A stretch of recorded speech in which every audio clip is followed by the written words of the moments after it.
Bonjour à tous, bienvenue dans cette nouvelle émission Parlons Chasse. Bonjour Anaïs. Bonjour. Tout de suite le sommaire, on va vous parler donc dans un premier temps de la nouvelle formation chasse obligatoire pour tous les chasseurs tous les 10 ans, ainsi que les gilets fluo obligatoires et le pose de panneaux. On parlera ensuite de cette fameuse proposition de loi Villani qui finalement n'a pas été débattue à l'Assemblée nationale et qui, on l'espère, ne le sera jamais. On poursuivra avec l'affaire des boulangeries Landmen qui mettent en avant le boycott de la franchise Decathlon. On suivra après avec les 2 agressions des chasseurs par des véhicules. Ensuite, on enchaîne sur la première usine de viande végétale qui a ouvert en France. On sait que cette usine a été notamment sponsorisée par Xavier Niel, grand instigateur du RIP. Cette usine va donc fabriquer des steaks hachés, enfin des steaks tout court, des nuggets avec un vrai goût de viande. C'est pas des steaks de touffu, c'est vraiment des exhausteurs de goût et des céréales. Je vais vous expliquer un petit peu comment ça marche, c'est inquiétant. Mouvement RAW, je vais vous expliquer aussi ce que c'est. C'est un mouvement antispéciste mais encore plus extrême qui prône la mort des animaux. Vous allez comprendre la logique de ces gens. Et on finira par le petit bonus de fin de bulletin, donc le prélèvement par 2 jeunes chasseurs de gros sangliers qu'on pourrait qualifier de killer. Au niveau des reportages, je vous emmènerai à Saint-Étienne avec Guillaume Vernet-Caron et ensemble on vous présentera les carabines carbone qui sont des séries spéciales 200 ans. Autre reportage dans les Landes en compagnie de Xavier Capdeville qui est le distributeur de la gamme Chiruka. Chiruka, ce sont des chaussures et je vous expliquerai un petit peu, il nous expliquera plutôt quelles sont les spécificités. C'est vraiment de la très très bonne chaussure que j'ai pu tester en plus à la chasse, donc on vous montrera la gamme. On continuera pour l'instant veto, où on retrouvera Stéphane Morel. Et pour finir, sur le plateau, je vous présenterai, je vous détaillerai la Mercalrx Elite Speedster, distribuée par Tunet. Donc du coup, Jacques, explique-nous la formation obligatoire sur les gilets fluo, la formation des chasseurs, etc. C'est pas les gilets jaunes, hein? Non. Non, t'es sûr, hein? Non, c'est sûr ça. Donc oui, alors cette formation, ça fait suite à la loi chasse il y a 2 ans, la réforme de l'OFB, permis à 200 €. Ça a été publié au journal officiel le 5 octobre, donc très récemment. Il y a 3 spécificités là, qui découlent de cette loi chasse. Donc, ça va être la généralisation et l'obligation de porter des gilets fluo à la chasse au grand gibier. Alors, tu vas me dire, c'était déjà le cas. Oui, c'était le cas quasiment partout, mais ce n'était pas obligatoire au niveau de la loi. Maintenant, aujourd'hui, c'est obligatoire. Que ce soit un chasuble, une veste, voilà, c'est pas normé par contre, mais il faut qu'il y ait des éléments fluo sur le haut du corps. Et ça, c'est pour toutes les chasses collectives à tir du grand gibier. Ensuite, signaler les battues. Là encore, tu vas me dire si c'était le cas. Oui, c'était le cas, mais ce n'était pas obligatoire.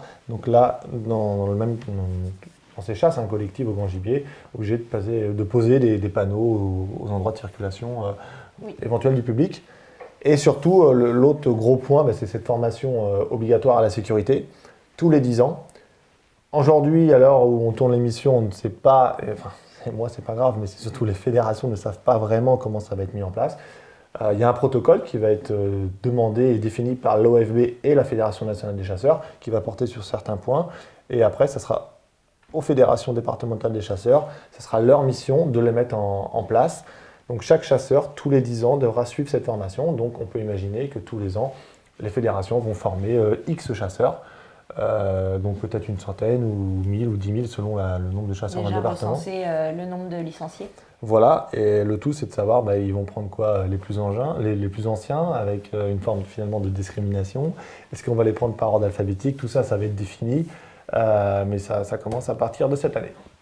On va pouvoir continuer avec la loi Villani, donc loi du 5 octobre. Proposition de loi Villani. On va pouvoir continuer avec la loi Villani. Donc... Proposition de loi Villani. Non mais enchaîne, je m'en fous, je te casse, mais c'est marrant.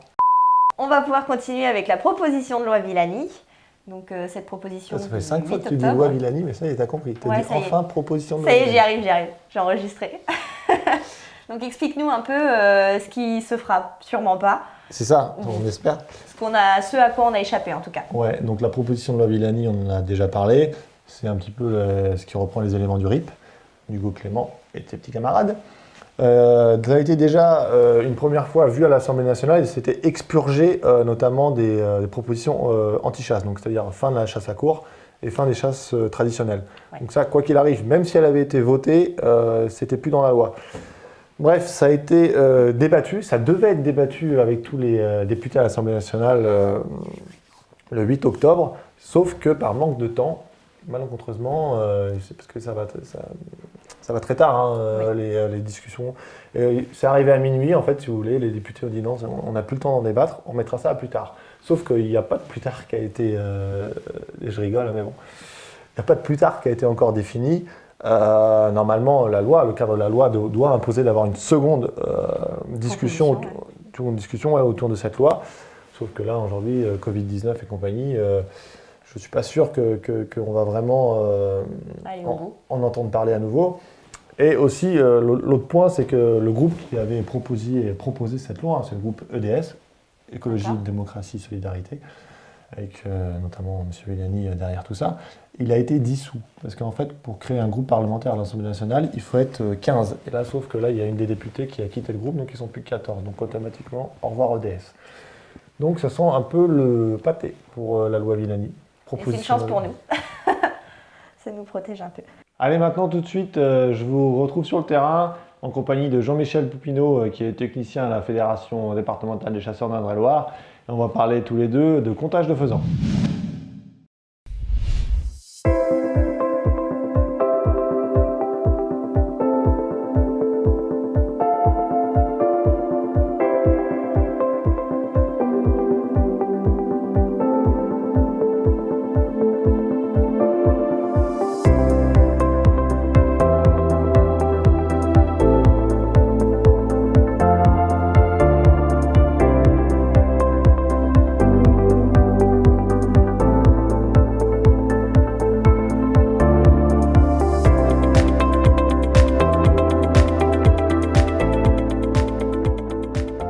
Jean-Michel, on se retrouve pour un nouveau Parlons Chasse. Donc cette fois-ci, il va être question d'échantillonnage des compagnies de faisans, autrement dit le comptage des compagnies de faisans. Est-ce que vous pouvez nous expliquer en quoi ça consiste et en quoi c'est une étape primordiale pour notamment l'attribution des plans de chasse? Oui, donc là sur les faisans, au niveau de la gestion du faisan, on a commencé au printemps avec des comptages de coqs chanteurs. Hein, on estime le stock de reproducteurs. Je parle bien là de population naturelle de faisans, hein, on ne parle pas d'oiseaux lâchés. Et donc on passe en été, nous, sur le terrain pour estimer la reproduction. Et là on va s'intéresser plus aux poules. Et donc le matin, à la fraîche ou le soir, on sillonne les chaumes, les chemins, etc. pour essayer de voir ces poules et de savoir surtout si elles sont accompagnées de jeunes et de combien de jeunes. Et on estime, comme on l'a fait ce matin, l'âge des jeunes. Et ça nous donne une indication sur la qualité de la reproduction. Nombre de jeunes par poule, et aussi sur la précocité ou pas de la reproduction, hein, puisque les oiseaux qui sont nés début juin ne seront pas encore adultes à l'ouverture de la chasse. On avait vu ce matin, il y en a qui ont déjà 8-12 semaines, et puis il y en a, ils n'ont même pas un mois. C'est ça, le faisant caractéristique, c'est que les éclosions vont avoir lieu de début mai jusqu'à fin août pratiquement, ou fin juillet, pour ce qu'on appelle les recoquetages, les deuxièmes pontes. Donc on a repoussé déjà la chasse du faisan naturel, c'est sûr, tous les ans d'ailleurs, au 15 octobre. Ici en Indre-et-Loire, hein, oui, en Indre-et-Loire. Une fois de plus, on est dans le 37. Ouais. Donc ce matin, concrètement, on a noté sur une feuille les compagnies de faisans qu'on a vues. Donc on sillonne le territoire. Et puis dès que vous identifiez une compagnie, vous la notez. C'est ça, donc on s'intéresse donc à voir si on voit la poule, et puis après le nombre de jeunes qu'on a pu voir, on note l'ensemble et on fait des statistiques sur la reproduction des oiseaux, parce qu'en fait on change de secteur quasiment chaque matin. Mes collègues en font aussi dans le sud du département. On change de secteur parce qu'on peut avoir des reproductions quand même très différenciées d'une zone à l'autre, suivant s'il y a eu des orages ou pas, ou on ne maîtrise pas tout, s'il y a plus de prédation dans un secteur que dans l'autre. Donc on peut avoir des différences de qualité de reproduction qui vont jouer sur la base d'attribution qu'on va faire. Les bracelets de faisans en Indre-et-Loire, on a un plan de chasse pour les faisans. Voilà. On les attribue quelques jours avant l'ouverture de la chasse. Donc c'est la spécificité, c'est-à-dire que en général toutes les sociétés de chasse connaissent déjà le nombre d'attributions grand gibier, oui. Peut-être même lièvre, mais en tout cas faisans, on attend le dernier moment, notamment parce qu'il faut le temps de compiler toutes les données des différents techniciens sur l'ensemble du territoire. C'est ça. Donc en fonction de la reproduction, on pourrait dire qu'il pourrait y avoir des attributions qui seraient de zéro si on avait une année catastrophique au niveau reproduction. Pour être sûr de conserver le peu de reproduction qu'il y a, qui permettent de conserver des reproducteurs. Et puis si on a une année moyenne ou correcte, bon cette année ça semble, je dirais, légèrement moyen, un peu moins bon que l'an dernier, on pourra déterminer des bases d'attribution qui vont chez nous de un faisan pour 10 hectares à un faisan pour 50 hectares. Ça paraît assez faible en attribution par rapport à des possibilités de chasse sur des populations de lâchers, mais là sur des populations naturelles, on est sur des 20-30% maximum de la population. Quand on voit une compagnie de 10 faisans, on pourra se permettre de tuer 2 ou 3 faisans pour garder le stock pour le reste et pour que parce qu'il y a aussi d'autres pertes sur les oiseaux. Par rapport à la collision, la prédation, les machinismes agricoles, enfin voilà quoi. Donc, et puis ce qui est important, et ça a permis de le voir ensemble ce matin dans le véhicule, c'est que tous les efforts d'aménagement qui sont faits par les chasseurs, je pense qu'on a fait une bonne matinée, on va le voir à l'image, on a vu quand même pas mal de compagnies, et ça c'est parce qu'on a vu des haies, on a vu des agrès noirs, il y a aussi, je pense que les gens piègent, et c'est tous ces facteurs combinés qui font qu'on a quand même des populations qui remontent. C'est ça, c'est une compilation de plein de choses qui fait que plein de choses que les gens avaient un peu oubliées pendant un moment, et le fait d'installer des populations naturelles de faisans, je pense que ça remotive un peu nos chasseurs à refaire ces aménagements, à remettre des agrès noirs. On va mettre un agrès noir si on a la chance d'avoir des oiseaux qui vont venir à l'agrès noir. Si l'agrès noir reste plein, on va vite se lasser d'en mettre. Ouais, donc, et puis les aménagements fixes, ceux-là, ils servent à beaucoup d'espèces. Les plantations de haies, les petites bandes de switchgrass comme on a vu ce matin, qui servent de couvert. Ça, c'est important sur l'aménagement des exploitations agricoles. Ça représente peu de surface, peut-être 1 ou 2% de la surface, même pas de l'exploitation agricole, mais c'est super important pour les oiseaux. Bon, après, ça sera notre reportage, ça serait l'aménagement du territoire. Voilà, il y a plein de choses. Mais en tout cas, merci Jean-Michel et à très bientôt dans une prochaine émission. On va enchaîner donc avec l'affaire des boulangeries Landmen, donc cette affaire qui appelle au boycott de l'enseigne Decathlon, que nous connaissons tous. Vous pourrez retrouver également le courrier de Rodolphe Landmen sur le site Chasse Passion, mais aussi ta réponse, qui est assez explicite et qui a fait réagir bon nombre de personnes sur la toile. Bah, tant mieux, ouais. Du coup, pour resituer, en fait, c'est Rodolphe Landmen qui a 18 boulangeries, il en a 16 à Paris, une à Lille et une à Tokyo. C'est un entrepreneur vegan et qui a décidé début septembre d'écrire un courrier au directeur de Decathlon France pour dire qu'il appelait au boycott de toute l'enseigne Decathlon parce qu'il y avait un rayon chasse. Donc lui, il a 250 salariés, 250 collaborateurs. Il a dit, moi, je vais demander à mes 250 salariés de boycotter votre enseigne parce que vous avez un rayon chasse. Moi j'ai vu ça, je me suis dit dans ces cas-là, moi je vais demander aux 1 million de chasseurs de boycotter les boulangeries Landmen en fait, tout simplement. Il y a 1 million de chasseurs en France et il y a 5 millions de porteurs de permis. D'accord. Il y a 5 millions de gens. Ouais, donc gros impact quand même pour... Donc il y en a 4 qui ne le valident pas, mais il y en a un qui a donc gros impact, sans parler des gens autour. Donc voilà, j'ai fait un courrier que j'ai publié sur Facebook, qui a été partagé des centaines et des centaines de fois, tant mieux. N'hésitez pas à continuer à le partager d'ailleurs, parce exactement. que plus de personnes le liront. Il y a eu 50 000 lectures pour l'instant. D'accord. Et j'appellerai ça œil pour œil, dent pour dent, monsieur Landmen.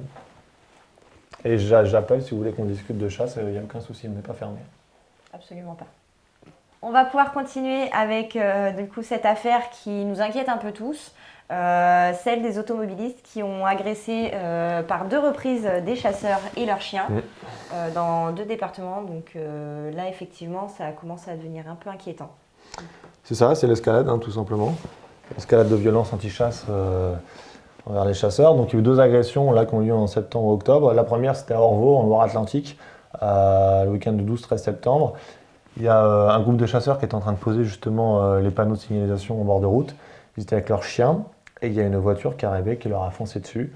Donc on imagine bien la scène, il y a une voiture, elle arrive à vive allure pour leur faire peur. Elle fait un écart dans leur direction pour vraiment leur montrer qu'elle va les écraser. Et au dernier moment, elle fait évidemment un écart pour ne pas les tuer. Voilà. Sauf que le drame arrive. Sauf que les 4 chasseurs, réflexes naturels d'autodéfense, ils sont jetés dans le fossé pour éviter la voiture. Ils avaient 4 chiens en laisse et malheureusement il y a une des petites técales qui s'est échappée et qui s'est fait tuer par la voiture. Donc ça c'est juste un drame insupportable. Inacceptable. Il y a eu, on sait que c'est une 307 grise, donc voilà, il y a une plainte qui a été déposée. Aujourd'hui je ne connais pas les suites de la plainte, J'espère vraiment que ces personnes vont être arrêtées. C'est même pas une jurisprudence qu'il faut, faut absolument Faut condamner. faire une sanction exemplaire, quoi. Ouais, mais faut qu'il y ait vraiment une sanction. Second accident, c'est le 10 octobre, donc c'est il n'y a pas très longtemps. Il y avait un jeune accompagnateur qui ne chassait pas, mais qui accompagnait la chasse. C'était là, une fois de plus une battue dans la Marne. Et pareil, aux alentours de 13h le samedi, il y a une voiture qui lui fonce dessus, qui fait genre il va l'écraser, elle fait un écart, et donc ce jeune chasseur se jette dans le fossé, et voilà. Une agression supplémentaire. Sur le coup, il était plus choqué qu'autre chose, mais en fait, il s'est avéré qu'il a vraiment mal au poignet, limite poignet cassé, je crois. Il a déposé plainte et on attend les suites de l'affaire. Là, par contre, pour le coup, il y avait des Mise en témoins. danger de la vie d'autrui, quoi. Ah non, mais clairement, mais c'est même pire que ça. Mais le truc, c'est qu'il y a eu des témoins et on a bon espoir de retrouver cette voiture. Et là aussi, j'espère qu'il y aura une décision de justice, enfin, un jugement, une On décision. croit à la justice française et on espère que là, notre mission sera entendue quand même. Quand tu vois les sanctions qu'ont pris les personnes qui ont agressé Willy Schran, pour l'instant, c'est mal parti, mais bon, un jour, ça va évoluer. On espère, on a bon espoir.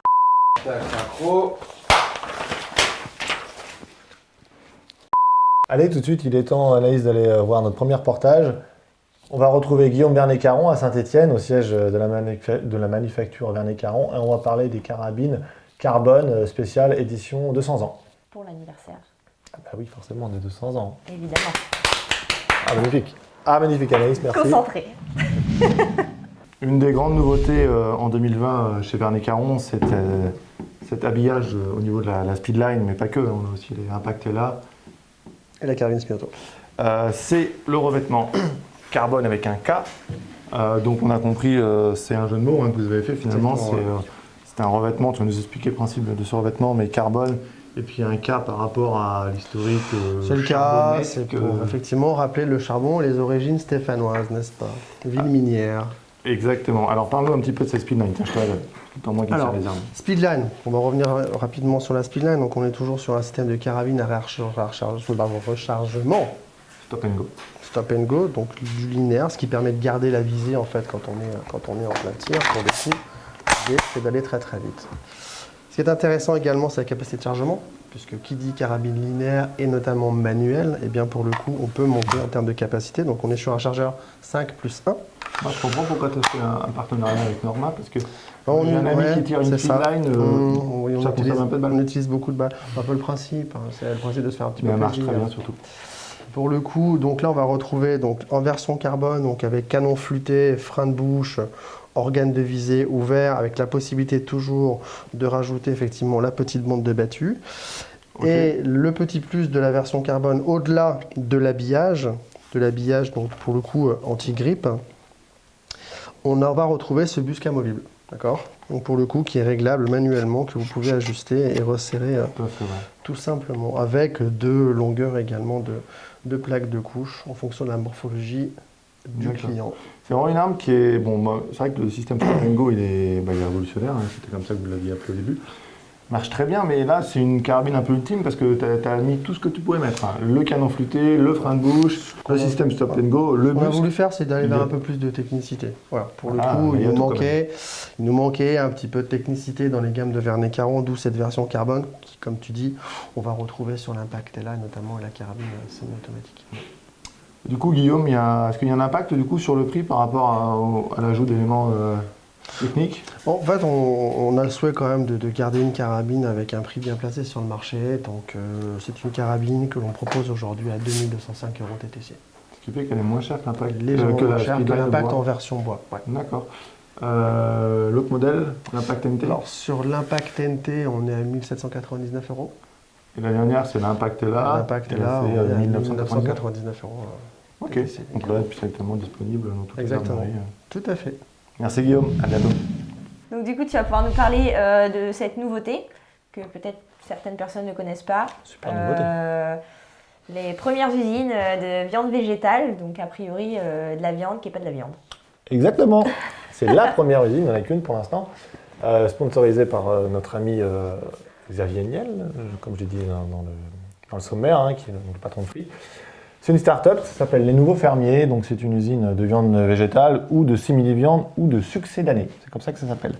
Donc on va faire des steaks, des nuggets ou des aiguillettes de viande 100% végétale avec des protéines de blé, de soja, de pois et à mon avis, comme tu disais hors caméra, des tonnes de seaux de produits chimiques et d'exhausteurs de goût. Ça va être absolument délicieux, sauf que ce qu'il faut expliquer, c'est que là, c'est pas des steaks de tofu ou des saucisses Il n'y a absolument rien. de courgettes, parce qu'on sait qu'il y a une appellation comme ça chez les véganes. Là, ça va être vendu dans les rayons de boucherie. Pourquoi? Parce que ça a goût de viande. Je n'ai pas goûté. Mais ça aura vraiment le goût et la texture de la viande. Si on ne te le dit pas, Tu le sais pas. tu ne le sais pas. Donc on ne sait pas encore d'ailleurs s'il y aura une appellation spécifique, s'il y aura un étiquetage particulier. En tout cas, ça sera à vendre dans un premier temps dans les magasins Carrefour et Monoprix.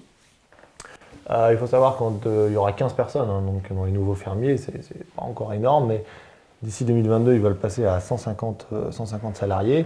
Et évidemment, comme toute entreprise, développer le concept et développer les installations. Il faut savoir aussi qu'aujourd'hui, le blé, le soja, le pois ne vient pas de France. Puisqu'ils disent que d'ici un an, 100% des produits utilisés dans la viande viendront de France. Donc moi j'en déduis qu'actuellement, on importe en plus des produits céréaliers de l'étranger pour faire de la fausse viande. Voilà, les nouveaux fermiers à ne pas acheter. D'un point de vue culinaire, on va se régaler, je pense, dans les semaines qui viennent. C'est surtout au niveau de ton foie, de ton pancréas. Exactement, et même ta santé. Gaffe à l'anémie. C'est ça. Roz. Roz. Ah, sure, yes. Ok. Yes, come on. Yes, please. Anaïs, what is the next news, please? Faut pas être blonde et parler anglais. Hein. Si, je le fais, mais là, sur le coup, j'avais pas l'intention. Bon, c'est pas grave. On reprend. On reprend pas, non, ça sera à l'antenne, ça, je te le dis. Ah, l'enfoiré. Donc, du coup, on va pouvoir continuer donc, avec la American News, Yes. le mouvement Rouse, donc projet extrémiste a priori. Ouais, c'est ça, ouais. Parle-nous un petit peu de ce mouvement Rouse. qui inquiète. Ouais, donc c'est un mouvement antispéciste puissance 10. ROSE, ça veut dire Reducing Animal Wild Suffering. Ça veut dire réduire la souffrance animale. Alors comment on réduit la souffrance animale d'après ce courant de pensée? Eh bien on les tue. Oui, parce que finalement, c'est aussi simple. Pour leur éviter de souffrir, on les tue. Alors on va tuer en premier les prédateurs, les méchants lions, les méchants ours, loups, tout ce que tu veux. Tout ce qu'on s'est amusé à réintroduire ces dernières années. Ouais, mais c'est pas le souci, mais c'est surtout qu'ils vont, les prédateurs créent des souffrances en fait sur les petites antilopes ou sur les petits lapinous, Évidemment. tu vois ce que je veux dire. Donc le courant de pensée c'est ça, donc c'est de tuer les prédateurs et éventuellement aussi d'éradiquer les proies pour leur éviter aussi de souffrir. D'accord. Donc ils ne savent pas trop parce que comme ils sont complètement ravagés, ils ne savent pas encore exactement comment ils vont faire. Est-ce qu'ils vont essayer de laisser s'éteindre les espèces en les stérilisant ou je ne sais pas trop quoi. Mais voilà, l'idée c'est de réduire au maximum la souffrance animale. Là où on ne peut rien faire, on les tue. D'accord. Voilà. Le principe c'est en gros ils ne veulent plus du tout d'animaux. Parce que s'il faut retirer les prédateurs et les proies derrière, on va se retrouver avec rien. Pas tous, mais après il faut lire tout. Mais voilà, c'est sûr, il ne faut pas de prédateurs. Ceux qui n'ont pas de solution pour leur pérennité. Exactement, pour se défendre, on va les tuer aussi. D'ailleurs, on a un théoricien qui s'appelle Frédéric Dénès qui définit bien mieux que moi et le mouvement rose. Tu pourrais nous le lire d'ailleurs. D'accord. Donc du coup, il explique que, ces théoriciens expliquent et font le constat insupportable à leurs yeux que dans le monde animal, on vit dans un stress permanent, on meurt de jeune et non dignement, ce qui est le lot de l'homme avant l'invention de la médecine. Il faut donc y remédier. Voilà. Donc, comme les animaux en fait n'ont pas le pouvoir. Idéologie assez complexe quand même. Peuvent pas très complexe. Les animaux peuvent pas se soigner, contrairement à nous. L'homme, nous, on a encore le droit d'exister avec le mouvement rose parce que ils estiment qu'on a le pouvoir, la capacité de se soigner, ce qui n'est pas le cas chez les animaux. D'accord. Voilà. Donc affaire à suivre, voir si ce mouvement va se développer ou complètement s'éteindre. C'est développé pas mal aux États-Unis. Ça arrive en France notamment par L214. Là, vous ne serez pas surpris de l'apprendre. C'est un peu eux qui sont en train d'introduire ce courant de pensée. À présent, on retourne sur le terrain et là, je vais vous présenter la gamme de chaussures Chiruca, des chaussures espagnoles, en compagnie de Xavier Capdeville, chez lui dans les Landes. Dans la catégorie produits du parent chasse, je suis en compagnie de Xavier Capdeville, qui commence déjà à rigoler. Ah ben, j'étais content de vous voir aujourd'hui, Jacques. Tu vas nous parler donc de Shiruka, tu es directeur Shiruka France. Oui, tout à fait. On a des belles nouveautés chez Shiruka. Je voudrais déjà, s'il te plaît, que tu le représentes à nos internautes ce qu'est Shiruka. C'est espagnol, on sait bien. Est-ce que c'est fabriqué en Espagne? La technicité des produits. Et puis que tu nous présentes un petit peu après quelques produits phares de cette saison. Pas aucun problème. Bon, Shiruka, c'est une société qui est espagnole. Tout est fabriqué dans nos catalogues chasse en Espagne et outdoor. Donc on est un fabricant avec une capacité de production de 6000 paires jour. Donc on est quelque part, on a une grosse capacité de fabrication. Combien d'employés? On a 135 employés à peu près sur Shiruka. La grosse technicité de Shiruka, c'est le Gore-Tex. Ok. L'étanchéité, la technicité Gore-Tex et semelle Vibram. Donc quasiment toute la gamme Shiruka et Gore-Tex. En tout cas, tout ce qu'on va présenter là pour la chasse est Gore-Tex, membrané Gore-Tex. Tout est Gore-Tex. Il n'y a pas de concession à la technicité. Shiruka est marié à Gore-Tex depuis très longtemps. Shiruka est une société qui existe depuis l'après-guerre, où ils ont inventé tout d'abord des chaussures. D'abord, il n'y a pas grand-chose après la guerre, la Seconde Guerre mondiale. Et donc Shiruka, en prenant des matériaux comme des pneus, ainsi de suite, a refabriqué des semelles et a fait les premières chaussures de travail, j'ai envie de dire. Donc quelque part, la reconstitution de l'Espagne a été faite beaucoup avec des Shiruka. Et même Shiruka est rentré dans le discours classique parce qu'on peut parler d'une Shiruka comme d'une chaussure en espagnol. Oui, c'est comme on parle d'un frigidaire en fait. Comme un frigidaire, autrefois on disait en France un frigidaire, c'était un frigo, mais on peut dire une Shiruka pour parler d'une chaussure, alors Shiruka est une marque. Donc c'est une marque en Espagne excessivement connue. Ça marche. Donc chez Shiruka, on a une grosse gamme chasse. Oui. Tu m'as présenté tout à l'heure les produits, je sais pas, il y a peut-être 30, 40 non pour la chasse? Oh non, pour la chasse, on a à peu près 80 modèles sur le catalogue chasse, quoi. Donc on a bien compris, hein, Shiruka c'est un grand spécialiste de la chaussure en Espagne. Ça tourne autour, c'est une chaussure technique. La membrane Gore-Tex, donc vous êtes marié avec, on a bien compris. Et après c'est la semelle.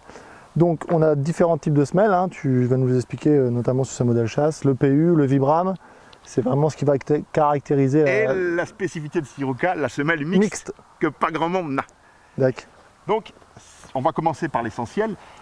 Le 100% Vibram, c'est une semelle 100% caoutchouc.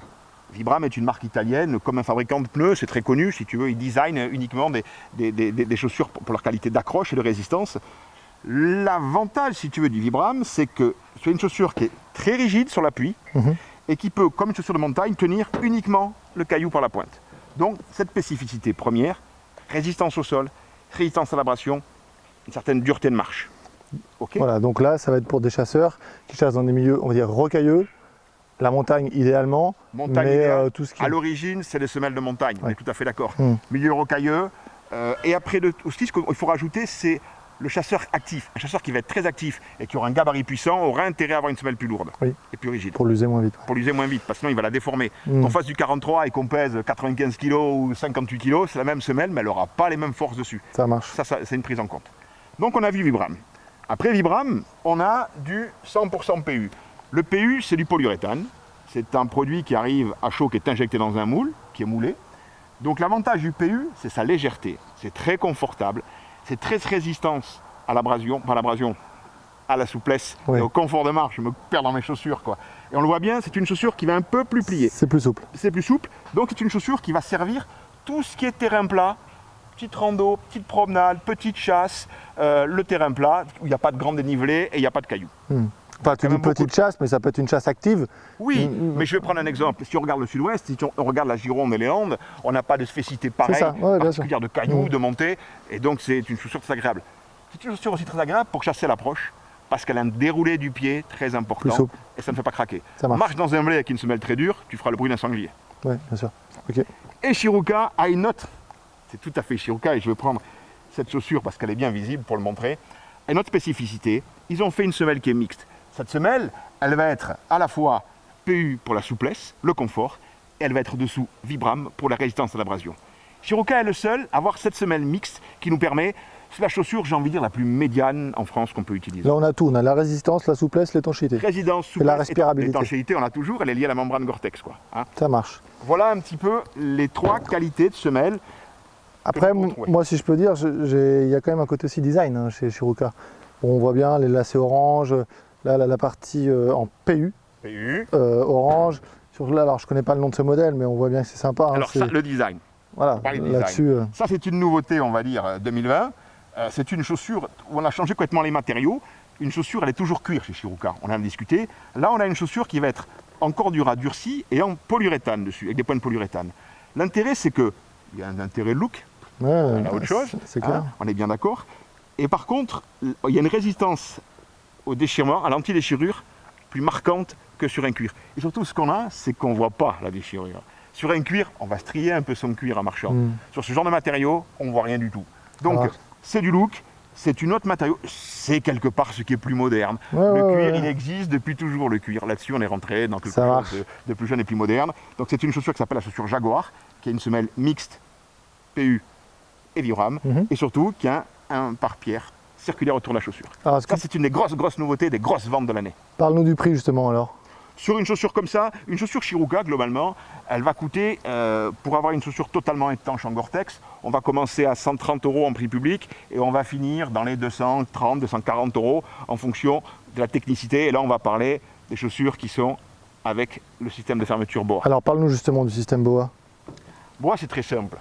BOA, c'est un fabricant, c'est un brevet qui est américain. Ok. BOA équipe aujourd'hui tous les sportifs, que ça va du vélo, de la Formule 1, du golf, tous ceux qui doivent rapidement enlever une chaussure. Donc le système il est simple, c'est la capacité à avoir une chaussure qu'on enlève et qu'on met aussi vite qu'une botte. Pas fréquent, donc le problème il est simple, vous avez un lacet en acier, gainé pour ne pas faire de bruit, on a une molette, tu tires ta molette, tu ouvres ta chaussure, tu mets ton pied, tu reclips, tu fermes, Et tu sers. chaussure serrée. Donc, et Shiruka a la plus grosse, quelque part aujourd'hui, offre du marché en BOA, puisqu'on doit avoir au bas mot 10 ou 11 modèles BOA. Et ça c'est garanti à vie, hein. Tu m'expliquais. Le système BOA, il est garanti à vie. Du moment où vous avez un problème, que ce soit le câble, la molette, vous avez un site BOA, vous envoyez chez BOA votre photo, le nom d'une chaussure Shiruka, il vous renvoie un kit de montage. Donc c'est garanti à vie. Ça marche. Voilà ce qu'on peut dire sur les chaussures. À présent, on va passer à la rubrique produits et présentation sur le plateau. Donc ce mois-ci, je vous présente la Merkel LX Speedster. Donc une très très belle carabine linéaire. Je vais pas très loin aller la chercher. Elle était là, vous l'avez vu pendant toute l'émission. Donc la Merkel LX Speedster, elle est sortie, il y a déjà la LX depuis une paire d'années. La Speedster, elle, ça fait 2 ans qu'elle est sortie. Et là, je l'ai dans sa première version, hein, donc on voit qu'on a un levier d'armement qui est en forme de goutte d'eau maintenant pour répondre un peu aux besoins du marketing. C'est des fois des leviers boules. Hein. Donc le principe, c'est une carabine linéaire, sauf que la Speedster, la grosse nouveauté à l'époque, j'ai envie de dire, c'est donc ce trou de pouce. C'est pas un trou de pouce justement, c'est cette crosse Omega. Omega, en fait, tout simplement pour, dans le réarmement linéaire, mieux récupérer sa crosse. D'accord. C'est Voilà. une option ergonomique, quoi. C'est pas une option, hein, elle est comme ça, mais oui, c'est de l'ergonomie, clairement.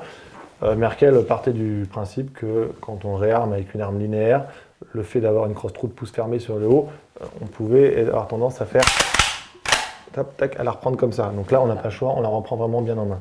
Évidemment, hein, d'avoir des crosses comme dans ce style-là, ça permet d'avoir l'index qui est totalement dans l'axe de la queue de détente et d'avoir un poignet qui n'est pas cassé. Donc ça, c'est la crosse Omega. On a un busque amovible. Systématique sur toutes les armes? Sur la Speedster. D'accord. Il y a 3 modèles de Speedster d'ailleurs. Il y a la Speedster classique, il y a la Speedster OR avec des inserts fluo. Et aussi, cette année, on a la Speedster Black. Donc là, donc on appuie, on peut régler son busque. Pour moi, c'est indispensable, surtout sur les carabines haut de gamme. Notamment comme on a là avec une lunette d'affût, mais ça marche aussi avec évidemment une optique de battu.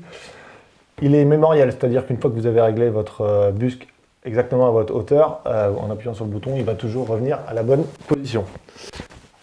On a sur les Speedster, sur toute la LX d'ailleurs, un armeur séparé. Donc ça, c'est très important. Hop. Voilà. Ce qui permet de chasser, comme tu le sais, en sécurité.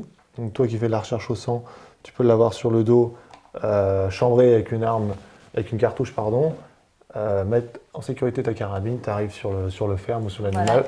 tu armes. Et ça passe. Donc ça c'est très bien, bon, c'est évidemment essentiellement utile à l'affût et à l'approche.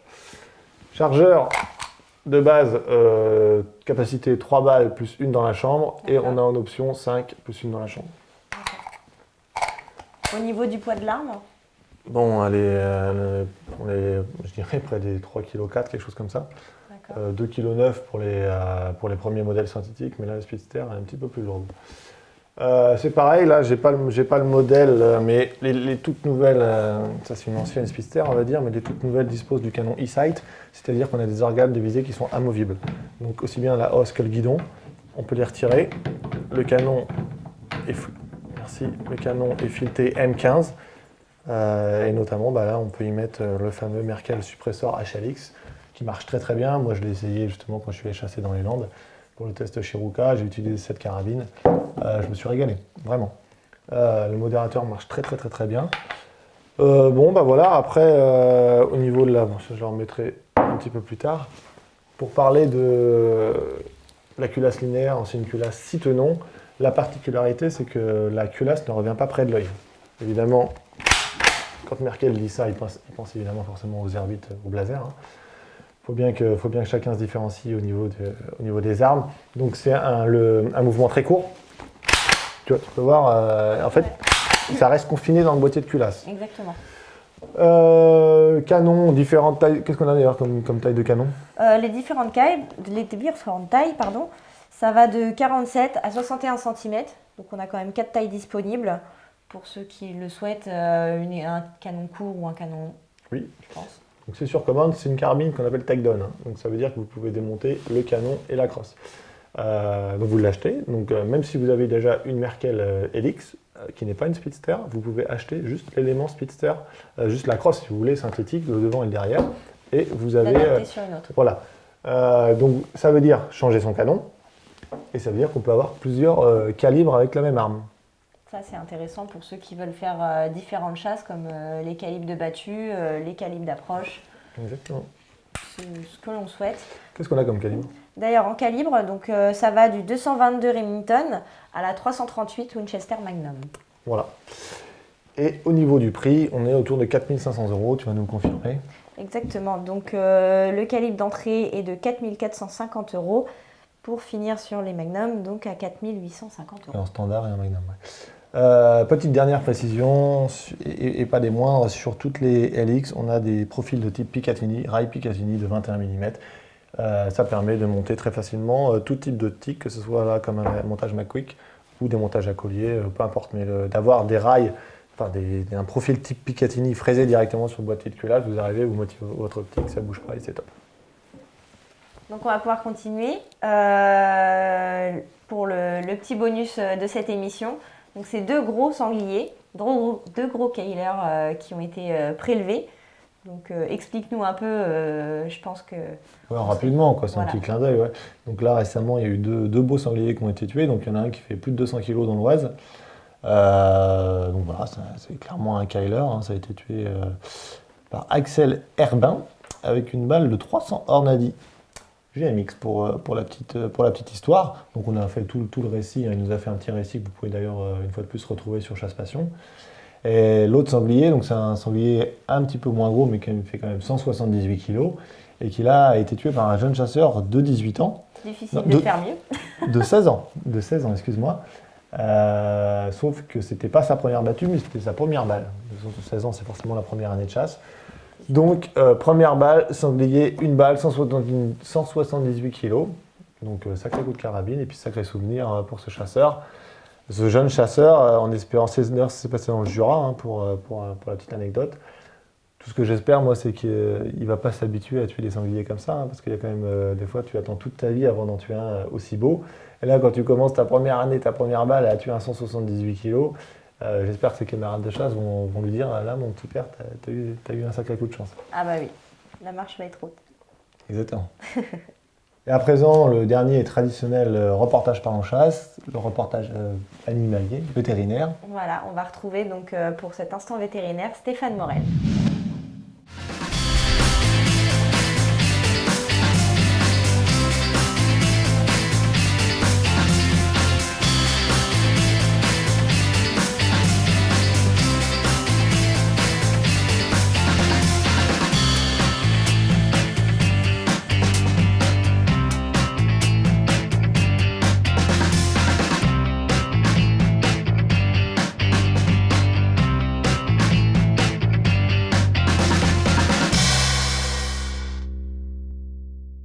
Bonjour Stéphane.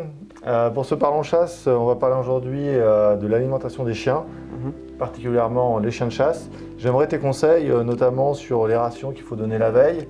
Est-ce qu'on peut aussi en donner le jour de la chasse? Est-ce qu'il faut donner, je ne sais pas, des sucres lents? Quelle est ton expertise par rapport à ça? Alors, c'est vrai qu'il est conseillé de nourrir un peu plus au moment où l'animal fait beaucoup d'efforts physiques. On conseille en fait de multiplier la ration par 1,2. Donc si l'animal il a l'habitude d'avoir 100 grammes de sa ration, on passe à 120 grammes la veille, le jour même, alors pas avant, plutôt après. Parce que évidemment il y a des besoins énergétiques qui vont être augmentés et l'animal du coup on va lui apporter plus d'énergie pour pouvoir justement combler tous ces excès de dépenses. D'accord. Alors concernant le moment, le matin surtout pas. En fait on va dire qu'il y a deux catégories de chiens, les chiens de plus de 25 kg et les chiens de moins de 25 kg. Alors les chiens de moins de 25 kg, on va peut-être dire que c'est moins grave au sujet du risque du coup de torsion d'estomac. Mais je me rappelle déjà avoir eu un chien qui a fait une torsion d'estomac, c'était un bleu de Gascogne de 20 kg, très mince, pas vraiment au-dessus des 25 kg. Donc voilà, il faut quand même se méfier, faut toujours se méfier de ça. La torsion d'estomac, c'est mortel quasiment à chaque fois. Oui, alors la torsion d'estomac, une fois qu'elle est déclenchée, elle est mortelle si on ne fait rien. Okay. Il faut aussi savoir qu'il faut aller très vite dans l'urgence. D'accord. Dès le moment où la torsion est en place, on n'est déjà plus à 100% de succès. Ça passe obligatoirement par la chirurgie. Okay. Et donc voilà, il faut vraiment être préventif par rapport à ça. Il y a plein de facteurs qu'on ne connaît pas aujourd'hui qui induisent des torsions. Mais parmi les facteurs qu'on connaît, c'est les chiens qui ont plus de 25 kg et les chiens qui vont faire un effort physique après avoir mangé. Donc en fait, l'estomac va d'abord se dilater. Et puis en se dilatant, il va faire un mouvement de rotation qui va du coup comprimer les deux extrémités, l'intestin et le duodénum. Donc le chien, il a envie de vomir, mais il n'y arrive pas. Donc c'est le symptôme. Ça, c'est le symptôme. Le chien qui veut vomir, mais il n'y arrive pas.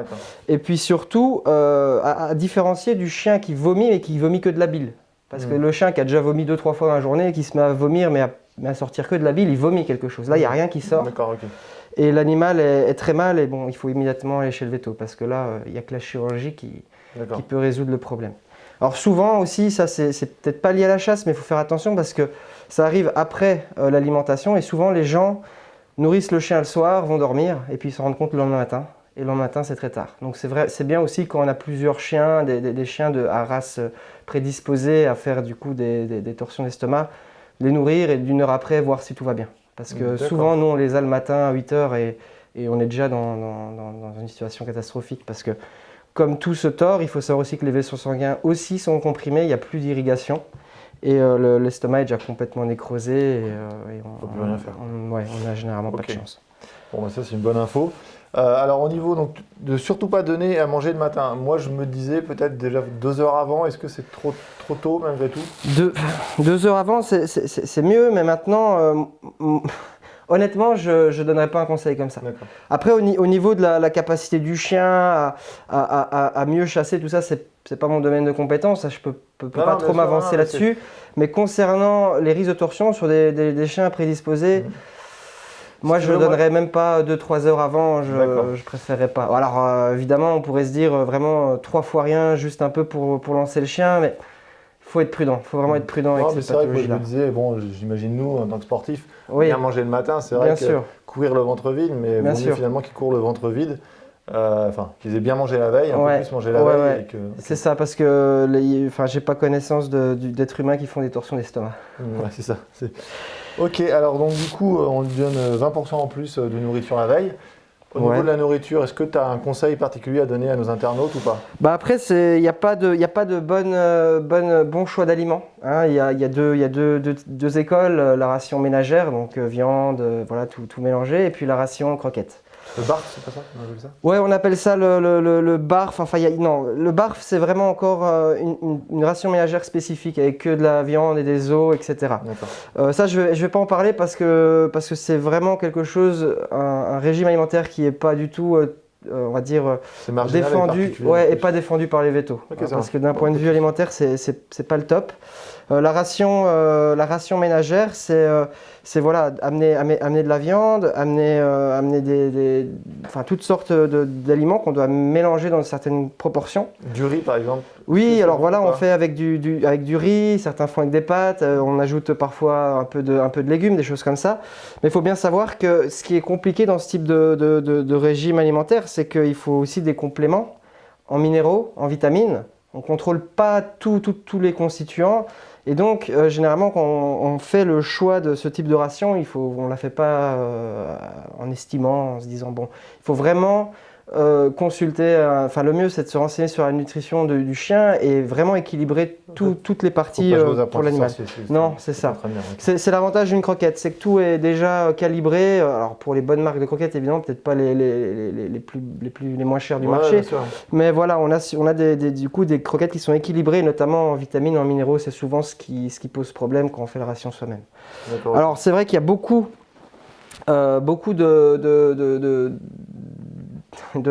on va dire de théorèmes sur les croquettes, comme quoi c'est pas bon. Il y a des céréales. Alors on va après sur les croquettes sans céréales, mais en fait les croquettes sans céréales, c'est un abus de langage.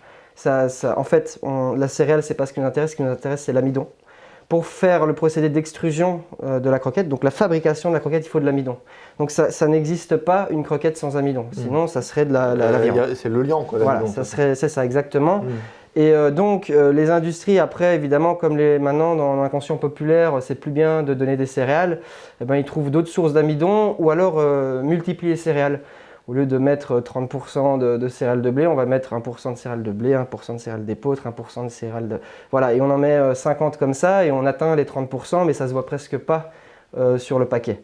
Donc voilà, il faut faire attention. C'est pas quelque chose de mauvais, hélas. Beaucoup de gens le pensent.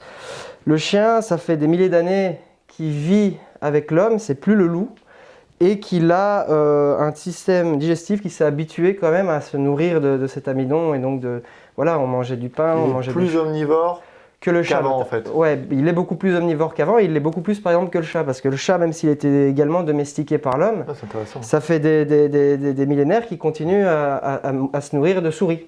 Et pas de reste de l'alimentation humaine. Et nous, on ne mange pas que de la viande depuis la nuit des temps. Donc voilà. Donc vraiment, son tube digestif s'est habitué à ça. C'est pas un carnivore strict, ça ne l'est plus. Hein. Le loup, oui, le chien, plus. Et donc, voilà, on ne peut pas de toute façon faire de croquettes sans amidon. Donc voilà, ça c'est vraiment une fausse croyance que beaucoup de gens ont. D'accord.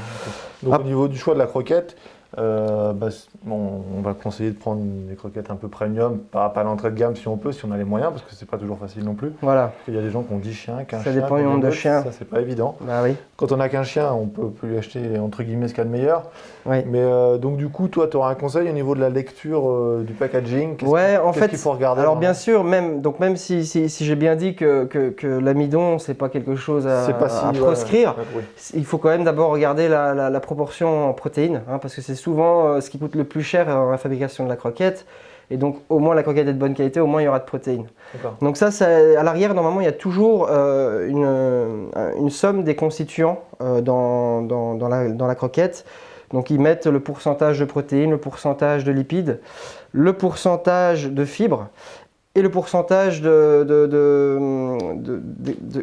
comment dire, le pourcentage de la matière des cendres brutes, c'est-à-dire la matière qu'une fois qu'on va brûler la croquette restera. Hein. D'accord, ok. Et ils ne mettent pas évidemment la proportion de glucides. Ça, c'est à nous de la calculer, c'est facile. On fait 100 moins et puis on retire les pourcentages des 4 autres constituants et on a le pourcentage de glucides. Et c'est sûr que c'est mieux d'avoir des croquettes avec le moins de glucides et le plus de protéines parce que c'est les deux constituants qui vont le plus varier et qui vont augmenter le prix et diminuer la qualité évidemment de la croquette.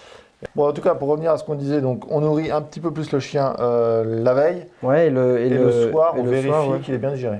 Ah oui, bien sûr, bien sûr. Ça c'est important. Ça c'est important et vraiment limiter l'effort après l'ingestion de sa ration. Ça c'est très important. Impeccable. Merci beaucoup Stéphane et puis à très bientôt. Avec plaisir.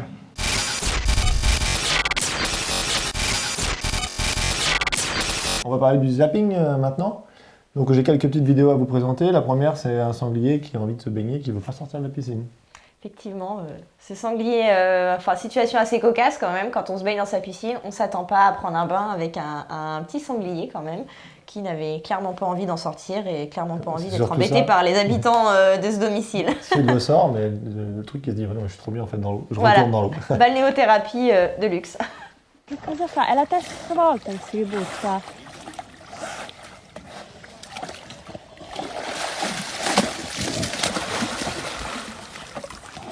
Via, via!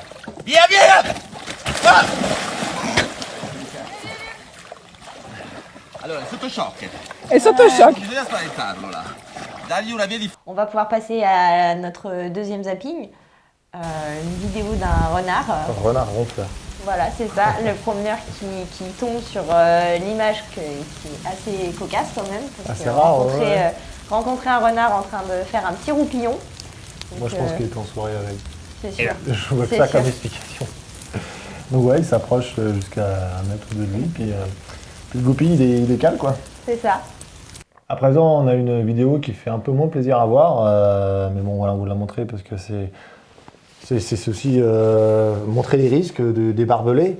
Ces 2 cerfs pendant le brame, ça a été filmé l'année dernière, c'était pas cette saison. 2 cerfs qui se sont battus et qui se sont retrouvés emmêlés dans les fils barbelés de clôture. Et il y a quelqu'un qui passe, c'était le matin, qui passe là et qui filme les 2 cerfs. Heureusement, il y en a un qui arrive à s'échapper, les 2 arrivent à s'échapper, il y en a un qui a l'air de rien avoir sur la tête, le second il part avec tout le matos, le barbelé et les piquets. Bon, on espère quand même qu'ils vont s'en sortir, mais malgré tout, c'est des risques, c'est des images qu'on n'aime pas forcément voir. Exactement. Le merdier, ça, ces putains de ronces de merde là. Bon, je sais pas comment faire moi. Vous voyez le merdier là? Ça, c'est les fils de parc de merde là.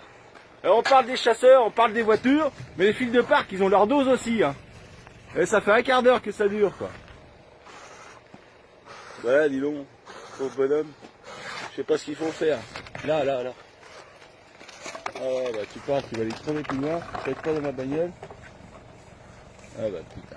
Autre zapping, cette vidéo, ça a été donc filmée par un ami à moi qui fait de la moto tout terrain. Et en fait, sur son terrain, il y avait un chevreuil qui lui aussi s'est emmêlé dans un tube de couture. Et donc, il va l'aider, il le maintient, et puis avec un petit couteau, il coupe, là, c'est pas les barbelés, c'est juste une petite clôture tout seul, donc il le coupe, il le détache, et puis le brocard repart d'un bond et de manière très rapide. Et c'est une vidéo qui a fait plus de 10 millions de vues déjà. Ah ouais, c'est un truc de fou. Ouais, c'est la plus grosse vidéo sur Chasse Passion en termes de vues.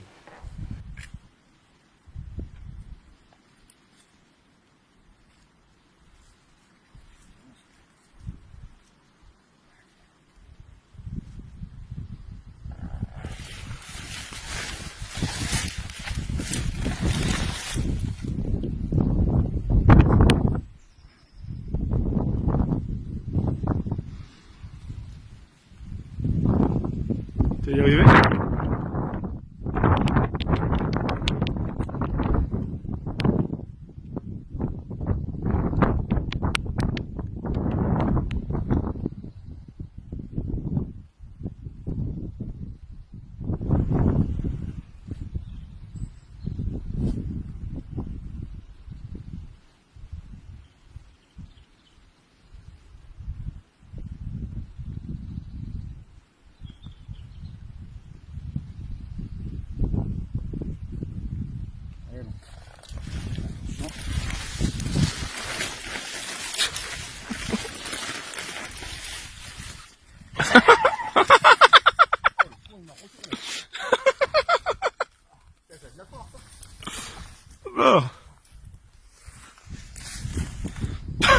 Et enfin, comme j'avais envie de vous faire plaisir, je vous mets une petite vidéo qui là encore date de l'année dernière. Et on voit des centaines, voire des milliers de palombes dans le Gers qui volent au ralenti. Et pour tous les paloumères et les passionnés de pigeons, c'est une vidéo qui va vous donner des frissons.